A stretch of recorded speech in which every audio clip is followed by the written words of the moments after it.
사도행전 10장 9절로 16절입니다. 제가 한 절, 여러분이 한 절, 주보를 참조하시면 좋을 것 같습니다. 사도행전 10장 9절로 16절, 제가 한 절, 여러분이 한 절, 제가 먼저 받도록 공격합니다. 이튿날 그들이 길을 가다가 그 성에 가까이 갔을 그때에 베드로가 기도하려고 지붕에 올라가니 그 시각은 제6시더라. 사람들이 준비할 때에 황홀한 하늘이 열리며 한 그릇이 내려오는 것을 보니 큰 보자기 같고 네 귀를 메어 땅에 들이웠더라. 그 안에는 땅에 있는 각종 네발 안에 것과 있는 것과 방식이 다른 것들이 있더라. 또 소리가 있으되 베드로야 일어나 잡아먹으라 하거늘. 베드로가 이르되 주여 그러셨나이다. 그리고 깨끗하지 아니한 것을 내가 결코 먹지 아니하였나이다 하되 또 두 번째 소리가 있으니 하나님께서 깨끗하게 하신 것을 네가 속되게 하지 말라 하더라. 이런 일이 세 번 있은 후 그 그릇이 곧 하늘로 올려져 가니라. 아멘.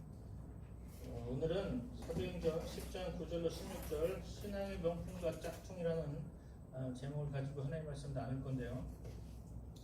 제가 이제 홍콩에 예전에 사업을 하러 이렇게 가면 항상 이렇게 들리는, 또 아이들을 데리고 홍콩에 가면 들리는 곳이 있는데 몽콕 야시장이라고, 거기 가보면 명품들이 되게 많아요. 명품 같은 이름들이 있는 게 많아요. 그래서 뭐 프라다 뭐 이런 거, 구찌, 카레 가모 뭐 이런 거 있잖아요. 루이비통 뭐 이런 거.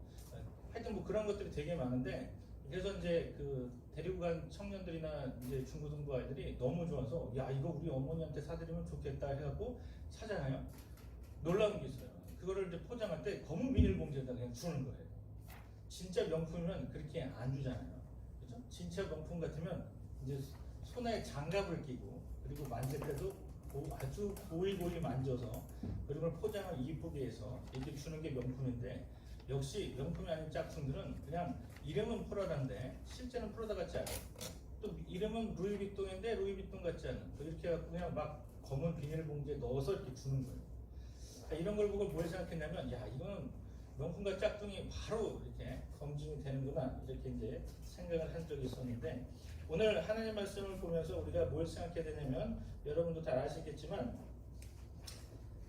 사도행전 하면 우리가 세 가지 키워드를 늘 생각하라고 했죠. 첫 번째는 뭐냐면 복음을 좀 생각하라고 했고요. 그 다음에 두 번째는 성령, 세 번째는 증인, 이렇게 해서 세 가지를 생각해야 되는데, 그러면 사도행전은 교회의 출발을 이야기하고 있다라고 했는데, 교회가 도대체 뭘까요?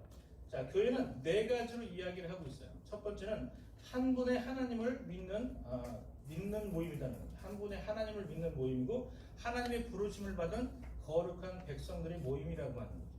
세 번째는 다 직분을 받고 다 사도적인 역할을 감당할 수 있는 사람들이 모였다라고 하는 거죠. 그리고 네 번째는 보편적으로 어디서나 모일 수 있다라고 하는 것이 바로 교회의 특징을 이야기하고 있다는 거예요. 오늘 사도행전 10장 9절로 16절의 말씀을 통해서 우리가 한 절 한 절 읽어볼 때 명품 신앙인에 대한 조건들에 대해서 한번 생각해 보려고 합니다. 자, 첫 번째는 뭐냐면 우리 9절 말씀입니다. 9절의 말씀을 한번 읽어볼까요? 9절. 이튿날 그들이 길을 가다가 그 성에 가까이 갔을 때에 베드로가 기도하려고 지붕에 올라가니 그 시각은 제6시더라.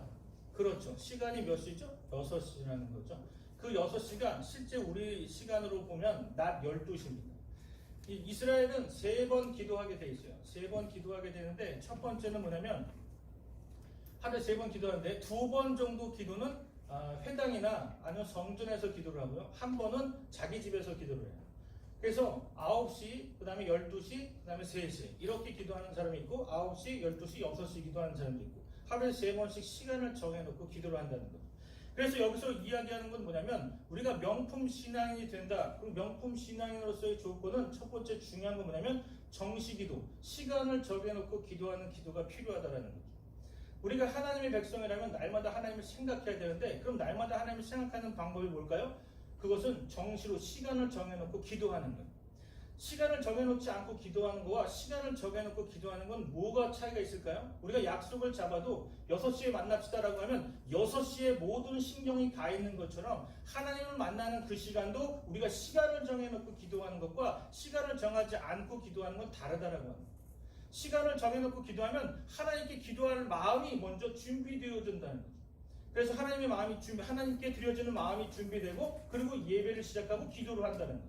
그래서 정시기도가 되게 중요하다라는 거예요. 시대를 변화시키는 많은 사람들이 이 얘기를 들어보면 다 시간을 정해놓고 기도했다라는 거예요. 그러니까 여러분들도 명품 신앙인이 되기 위해서는 시간을 정해놓고 기도하는 것이 필요하다는 거예요. 하루에 3번씩, 하루에 2번, 하루에 1번 시간을 정해놓고 한번 기도해 보십시오. 놀라운 일이 일어납니다. 성경에도 그렇겠지만 실제적인 경험도 상당히 놀라운 일이 많이 일어났습니다. 그게 불치병이 낫는 거 이건 당연한 거잖아요. 그렇죠? 그런 것도 있지만 시간을 정해놓고 기도하면 하나님은 놀라운 사람들을 붙여주실 때가 많다는 거죠. 제가 태국을 선교하기 위해서 태국 사람들을 전도하기 위해서 저 안산 땅에 전도하러 간 적이 있었어요. 첫 번째 제 그 사역지가 안산이었는데 안산에 사람들이 너무 없는 거예요. 제가 딱 이제 오라 그래서 사역자로 오라 그래서 갔더니 중고등부 몇 명이에요? 했더니 한 명도 없어요. 유치부, 유년부 한 명도 없어요. 청년 하나도 없어요. 어른만 19명 정도 계시는데 전도사가 뭐가 필요하겠어요? 근데 전도사를 부른 거예요. 그래서 제가 갔죠. 갔는데 아무도 없는 거예요. 예배 드리려고 하는데 사람이 없어요. 그러니까 하는 게 뭐 있겠습니까? 전도하러 가는 거예요. 그래서 안산 공단과 가까워서 공단으로 전도하러 갔는데 시간을 정해놓고 날마다 기도하면서 갔어요. 하나님, 오늘 이 시간 내가 안산으로 갑니다. 나에게 붙여줄 만한 사람을 붙여주십시오. 라고 갔는데 태국 사람들 약 50명 정도가 동그랗게 앉아서 모아서 고기를 구워 먹고 있더라고요. 고기하면 또 은혜스럽잖아요. 제가 갔잖아요. 그래서 가서 같이 고기를 먹자 그랬어요. 대화는 안 되더라도 일단 고기를 먹었으면 잘 먹을 수 있으니까 일단 고기 먹으러 갔죠. 그래서 사람들이 다 모였어요. 근데 문제는 이 태국 사람들은 한국말을 아는 사람이 한 명도 없어요. 조금 아는 사람, 안녕하세요는 아는데 나머지는 하나도 모르는 거예요. 대화가 통해야 말이죠. 그래서 제가 일단 먹는 거에 은혜를 받았기 때문에 먹으러 갔잖아요. 일단 먹고 나서 끝나고 말은 하고 싶은데 하나님, 나에게 이런 사람을 나에게 붙여주시면 제가 전도하겠습니다라고 했는데 그 중에 한 사람을 제가 딱 잡았는데 복음을 전하려고 한 게 아니라 그냥 혹시 영어를 할 줄 아십니까? 물어봤어요. Can you speak English? 이렇게 얘기했잖아요. 근데 그 사람이 딱 듣고 나서 웃더라고요. 그랬더니 자기는 한국 사람이래요. 다행이다. 한국 사람 드디어 한 명 만났다고 기분 좋았어요. 근데 그 사람이 가이드였어요. 28년 동안 태국 가이드였어요. 그러니까 거기는 태국 있는 사람한테 제가 통역하시라고 하니까 바로 복음 전하는 통역이 그냥 막 되는 거예요. 그래서 그 50명 중에 7명이 저희 교회에 나왔어요. 그리고 나중에 몇 달 지나서 한 100명 정도가 교회를 나오게 됐어요. 그래서 상당히 많이 나오게 돼요. 시간을 정해놓고 기도하면 하나님께서 미리 준비하신다는 거예요. 그것을 오늘 성경을 통해서도 여러분이 알 수 있다는 거죠. 그래서 오늘 여기 본문의 말씀을 통해서 사도행전 10장 9절로 16절 말씀 보기 전에 하나님께서 1절부터 8절까지 누구를 준비시켰느냐? 이달리아 군대 장관인 고넬료를 하나님이 준비하셨다는 거예요. 근데 그 사람은 이방인이에요. 이방인에게 복음 전하러 가는 사람이 없다라는 거죠. 그래서 하나님은 베드로를 보내려고 했는데 베드로의 편견과 선입견이 잡혀 있어서 분명히 안 갈 것이다라고 생각을 한 거죠. 하나님을 훈련시키려고 하나님이 이제 작정하셨어요. 그래서 이 베드로에게 환상 가운데 보여주는 내용이 오늘 9절 말씀부터 16절 말씀이라는 거죠. 오늘 이것을 통해서 우리가 알아야 될 건 뭐냐면 첫 번째로 9절 말씀에 제6시, 기도하는 그 시각이 제6시더라. 이것을 통해서 우리가 뭘 알아야 되냐면 정시기도, 시간을 정해놓고 하나님께 기도하는 그 기도가 여러분의 삶 가운데 있어야 된다는 거죠. 그리고 두 번째는 뭐냐면 이 정시기도를 통해서 여러분은 반드시 체험되어졌던 것을 간증하셔야 된다는 거예요. 간증하시지 않으면 자기 혼자만 누려지고 끝나는 것은 신앙이 아니에요. 그건 신앙이 오래가지 못해요. 여러분이 하나님께 받았던 것이 있다면 그 받은 것을 계속적으로 이야기해 줘야 되는 거예요. 그래서 하나님의 말씀이 여러분에게 체험되었던 것들이 흘러가서 많은 사람들의 귓가에 많은 사람들의 마음을 움직이는 그러한 메시지가 되어져야 된다는 거예요. 오늘 두 번째로 10절 말씀 한번 볼까요? 10절. 그가 시장하여 먹고자 하며 사람들이 준비할 때에 황홀한 중에, 그죠? 여기서 왜 이 표현을 썼을까? 참 놀라운 표현이죠. 황홀한 중에. 밥을 먹으려고, 배고파서 밥을 먹으려고 준비하는 가운데 하나님께서 환상을 보여주시는 거예요. 오늘 여기서 우리가 알아야 될 것이 뭐냐면 하나님의 계시를 받는 것이 명품의 신앙인의 조건이라는 거죠. 그러니까 명품 신앙인의 조건 두 번째는 하나님의 인도를 받을 줄 알아야 된다는 거죠. 오늘 여기서 하나님의 인도받은 이 베드로는 환상 가운데 황홀한 중에 무엇을 봤냐면 하나님께서 말씀하시고자 하는 그 내용을 보았다는 거죠. 하나님의 계시 방법은 여러 가지가 있습니다. 꿈을 통해서 계시하는 방법도 있고 그 다음에 사람을 통해서, 말씀을 통해서, 기도를 통해서, 찬양을 통해서 하나님은 말씀하시는 거예요. 여러분이 하나님의 백성이라면 하나님은 반드시 여러분에게 말씀하십니다. 어떠한 통로를 통해서 하나님은 반드시 말씀하시는데 여기 베드로는 환상 중에 보았다는 거예요. 제가 놀라운 건 뭐냐면 꿈을 통해서 하나님 역사하시는 것도 봤어요. 제가 교회를 여러 군데 교회를 갔었는데 저번에 갔었던 교회에서는 어떤 권사님이 그런 얘기 하더라고요. 자기는 한글을 모르신대요. 근데 권사님 중에서 놀라운 건 두 분의 권사님 중에 한 분도 한글을 모르시고 한 분도 한글을 모르시는데 한글을 모르시는 한 분은 하나님께 기도했다는 거예요. 하나님, 내가 성경을 볼 수 있도록 해달라고 기도했는데 다른 한글은 못 읽어도 성경은 읽어요. 놀랍지 않아요? 아멘이죠? 아, 그런 거예요. 되게 놀라워요. 그래서 다른 거는 하나도 글자를 모르는데 성경은 다 본다는 거죠. 다 읽는다는 거죠. 놀랐어요. 또 한 분은 한글을 하나님이 안 가르쳐 주셨는지 한글을 모르니까 늘 울면서 기도만 하는 거예요. 나도 하나님의 말씀을 알고 싶습니다라고 기도했는데 하나님이 꿈 가운데 보여주는 거예요. 창세기 아담과 하와부터 요한계시록까지 꿈을 통해서 다 보여주는 거예요. 그래서 깜짝 놀랐다는 거예요. 앞으로 되어질 일들이 어떻게 될 거라는 걸 알게 되니까 너무 가슴이 아픈 거예요. 날마다 기도하고 날마다 하나님 앞에 부르짖는다는 거죠. 하나님의 계시 방법은 여러 가지가 있다는 거예요. 꿈을 통해서, 환상을 통해서, 여러분 기도하는 가운데, 찬양하는 가운데 하나님은 반드시 하나님의 방법을 하나님이 계시한다는 거죠. 여러분이 기도하셔야 된다는 거죠. 그리고 세 번째, 우리 12절 말씀 한번 보겠습니다. 12절. 그 안에는 땅에 있는 각종 네 발 가진 짐승과 기는 것과 공중에 나는 것들이 있더라. 이게 무슨 얘기입니까?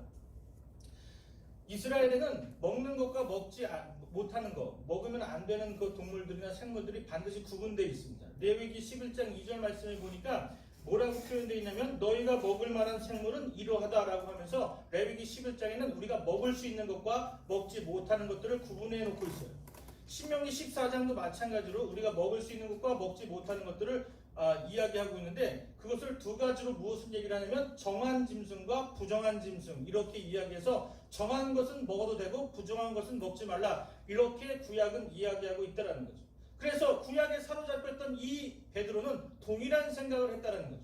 그래서 하나님이 보여줬던 그 환상 가운데 먹지 못하는 것들만 다 있다는 거예요.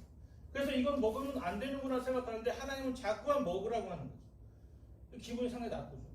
그러니까 자기 편견과 선입견이 누가 가르쳐준 것이 아니라 예수님을 3년 반 동안 따라다니고 그리고 죽을 고비를 많이 넘기면서 예루살렘 교회에 하루에 3,000명, 5,000명씩 전도했던 그 베드로도 편견과 선입견을 갖고 있을 수 있다는 거죠.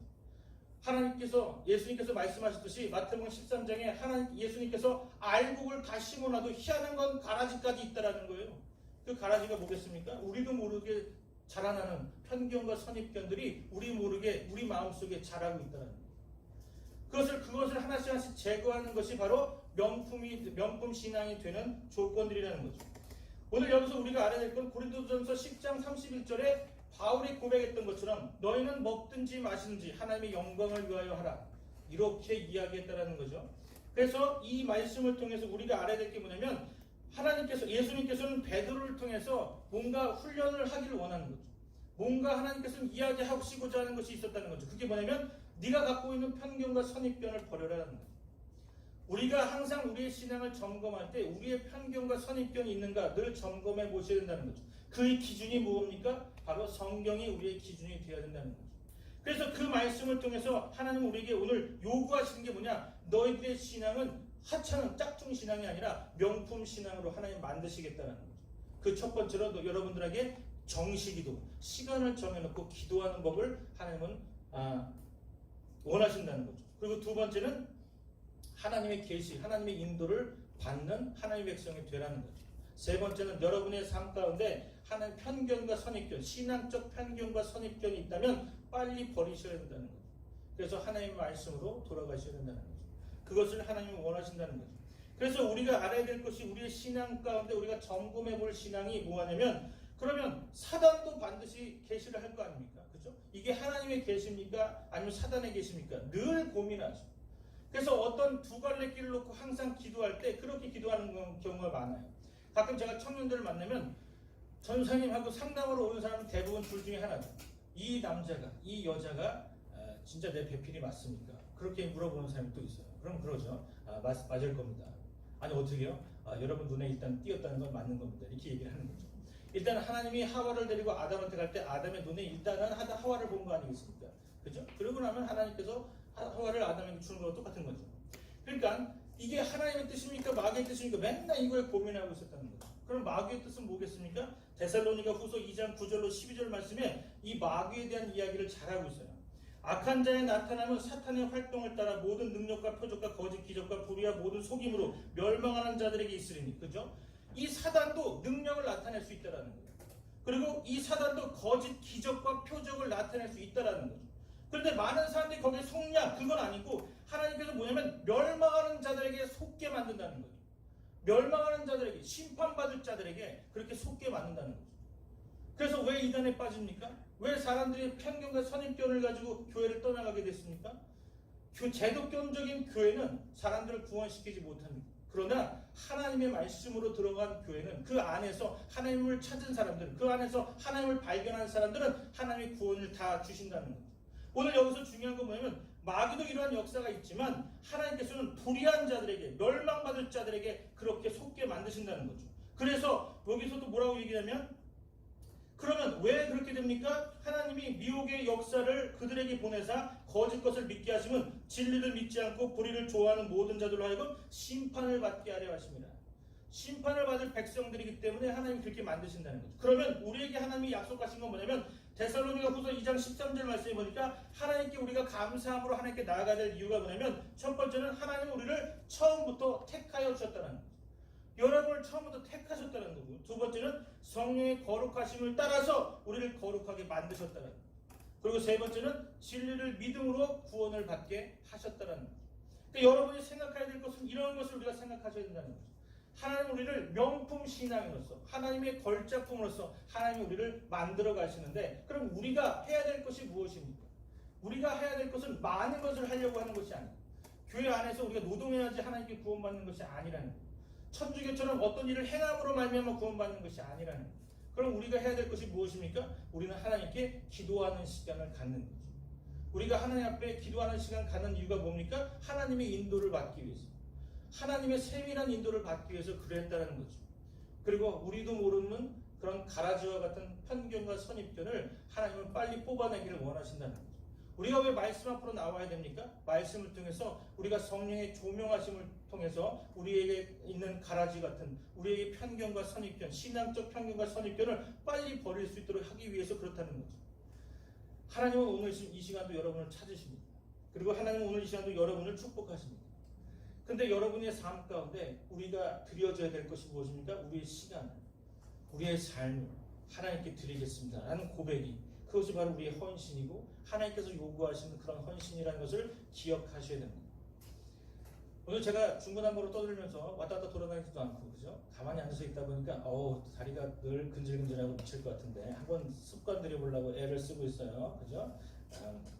기분이 안 좋더라도 주무실 때도 조금 자제하고 주무셔도 됩니다. 그래서 편안하게 하나님의 말씀은 꿀과 같습니다. 그죠? 간장과 같이 하나님의 말씀을 들었으면 좋을 것 같습니다. 오늘 내용을 다시 한번 정리해 보겠습니다. 하나님은 우리에게 명품 신앙인으로서, 짝퉁 신앙인이 아니라 명품 신앙인으로서 우리를 세워지기를 원하시는데, 첫 번째로 우리의 시간을 하나님께 드려지는 정시 기도를 통해서 하나님께 드려지고, 또 우리가 하나님의 인도를 받기 위해서 정시 기도를 해야 되는 거고, 또 그러므로 말미암아 우리 안에 있는 모든 가라지와 같은 편견과 선입견을 버리면서 하나님께 나아가는 아주 멋진 명품 신앙인으로서 세워지기를 소원합니다. 기도하시겠습니다. 오늘 이 시간 우리 다 같이 기도하실 텐데, 우리 찬양하면서 오늘 우리 찬양 그리스도의 계절이라는 찬양을 후렴 부분만 우리 찬양을 할 텐데, 하나님 앞에 저 멋지게 나아가는 하나님의 명품 신앙인으로서 하나님 앞에 나아가는 백성 되어지길 소원하는 여러분의 기도가 되어지길 소원합니다. 우리 다 같이 찬양합니다. 주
마음 가운데 심령 가운데 하나님의 성령의 충만함을 허락하여 주옵소서. 오늘 이 시간 모든 청년들 가운데 하나님께서 복의 복으로 임하여 주옵시고 오늘 이 시간 저희들이 짝퉁 신앙이 아닌 명품 신앙으로 하나님 앞에 나아가길 소원합니다. 이 땅의 사는 날 가운데 부끄러움 당하지 않도록 주님께서 붙잡아 주시고 우리가 시간을 하나님께 드리며 정식이도록 하나님 앞에 나아갈 수 있도록 인도하여 주시고 날마다 세밀한 하나님의 인도를 받을 수 있도록 주님 주장하여 주시옵소서. 또한 아버지 하나님 성령의 조명하심으로 말미암아 우리의 모든 가라지와 같은 편견과 선입견들이 하나씩 벗어지게 하여 주시고 날마다 아버지께 나아가는 순진한 마음으로 하나님께 나아갈 수 있도록 주님께서 주장하여 주시옵소서. 이 땅을 구원하기 위하여 아버지 하나님께서 저희를 살려주셨사오니 저희들을 회복시켜 주옵시고 저희 청년들을 통하여 다음 세대의 구원이 임하게 하여 주시고 다음 세대의 소망이 있게 하여 주시고 다음 세대에 하나님의 능력이 나타날 수 있도록 주님 역사하여 주시옵소서. 온 시간 주의 청년들을 기억하여 주옵시고 이들을 축복합니다. 하나님께서 함께하여 주시고 이들을 통해서 세계 열방에 하나님의 구원이 임하게 하여 주시고 아버지 하나님께서 오늘 시간 저희들에게 목적하는 바대로 다 이루어지는 놀라운 역사가 일어날 수 있도록 주님 주장하여 주옵소서. 지금 이 시간에 온라인 예배와 오프라인 예배를 통해서 하나님께 드려지는 모든 예배 가운데 하나님께서 함께하여 주시고 하나님의 임재를 경험하는 시간 되어 주도록 주님 주장하여 주옵소서.